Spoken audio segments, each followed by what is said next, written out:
வெங்காயம் எண்ணெய் ஊற்றிட்டேன். வெங்காயம் போட்டு நல்லா வதக்கியாச்சு. பட்டை கிராம்பு ஏலக்காய் போட்டு நல்லா வதக்கிட்டேன். வதக்கிட்ட பிறகு புதினா கொத்தமல்லி இஞ்சி பூண்டு போட்டு நல்லா வதக்கியாச்சு.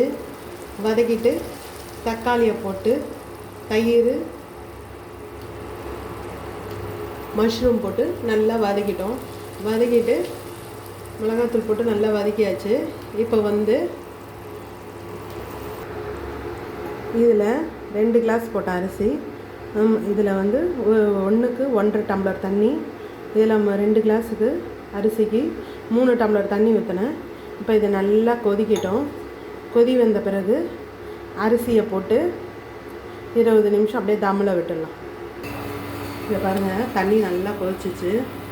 கொதிச்சோன்னையும் நம்ம இப்போ அரிசியை போட்டோம். அரிசியை போட்டோம்னா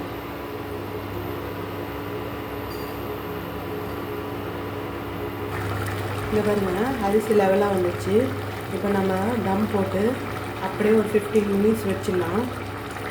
இங்கே பாருங்க, ஸ்லோவில் வச்சுட்டேன். ஒரு 15 மினிட்ஸ் கழித்து நம்ம பார்ப்போம் எப்படி வந்திருக்குன்னு நம்ம பார்க்கலாம். மஷ்ரூம் பிரியாணி நம்ம எப்படி வந்திருக்குன்னு நம்ம பார்க்கலாம். 15 மினிட்ஸ் கழித்து இப்போ பாருங்கள், தம் எடுத்துடலாம். நம்ம பாருங்க, இப்படி வந்திருக்கு பாருங்க. Mushroom biryani ready. பாருங்க, நம்ம ரைஸாக இருக்கா, அடியே பிடிக்கல பார்த்தீங்களா?